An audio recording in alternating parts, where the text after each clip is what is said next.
Hi, my name is Travis Williams. I'm owner and lead counselor for True Impact Counseling Services. We're based in Raleigh, North Carolina. And today I wanted to follow up on a video that I finished on co-parenting or tips for co-parenting. And today I want to talk about how you recognize that um, you're not performing to your optimal level as a co-parent. Put it that way. The following are just tips, just certain things that I think are important.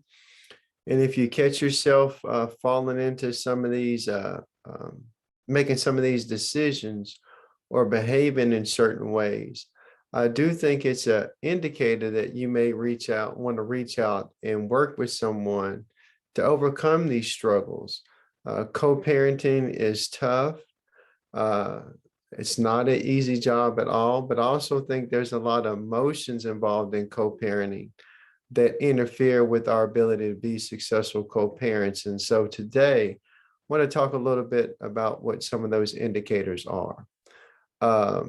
When I work with clients, I do talk a lot about behavior and how behavior can help us work ahead of negative emotions and oftentimes maybe keep us out of trouble if we are attentive to how we're behaving.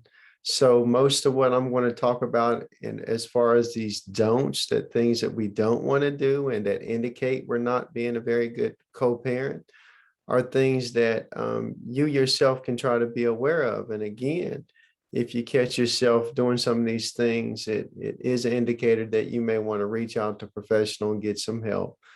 Um, First up, we want to talk about whether or not we're refusing to accept that we have the X as a co-parent. Oftentimes, our inability to accept our new reality is the first indicator that we are not working together as co-parents. If you're still trying to patch up the relationship, if you're still seeing your ex as your wife or as your girlfriend, when you are separated, going through formal divorce, or they have just shared with you that the relationship is over, you're not going to be a good co-parent at that point because you are more focused on getting that person back than you are working together to be good, strong co-parents together. Second thing that we want to look out for, are you unwilling to compromise? Anybody who's ever tried to co-parent knows that you're not going to get everything your way all the time, and that a core aspect of good, positive co-parenting is the willingness to compromise. And hopefully we can do that once we begin to put the children first and really look after what's good for them. Hopefully that does help you meet your ex halfway. Third is an inability to schedule a regular routine.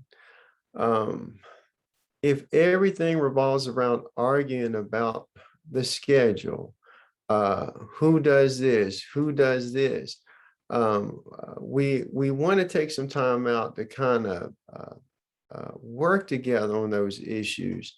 Don't make the schedule a regular point of argument, but try to come together on that. I do think that that's something that's going to be ongoing for most co-parents. So the sooner that you can work out a good, solid routine for you and your children, the sooner you can get to having equal time with that child, the healthier they're going to be because they have a routine that they can begin to predict and be comfortable with. So try to make sure you're working together to establish a routine. And if that is an issue with you, you can't seem to let it go, again, reach out to a professional and see if you can find some tools to help you with that. And then another behavior we want to look out for, and this is number 4.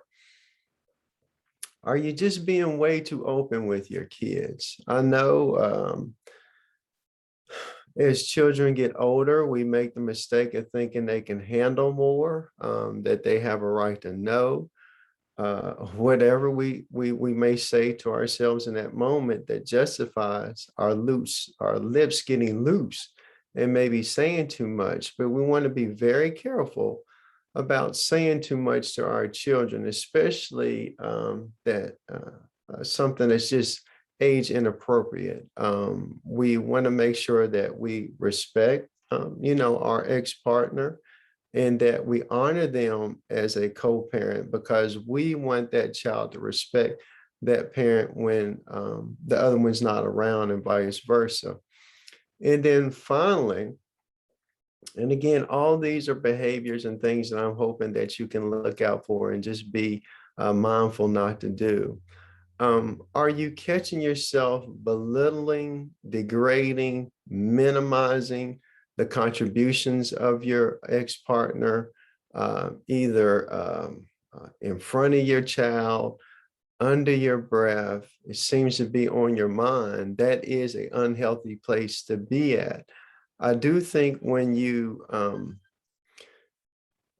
that type of self-talk, or when you are saying things like that out loud, you are not in a good place as a co-parent. And the reason I think this is so important is that it impacts your ability to parent as an individual when that person's not around. It's hard um, to encourage a child to see that partner as equal when maybe they overhear you doing that, or your attitude just conveys that that other parent does not need to be respected. That's going to come back on you as a co-parent. And so we want to make sure that we don't do that.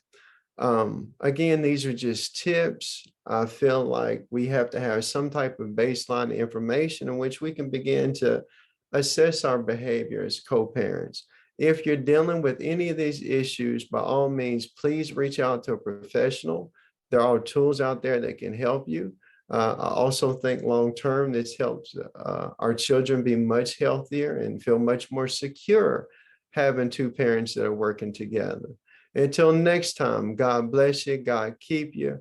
I pray that his undeserved favor cover you till the next time I see you. Take care.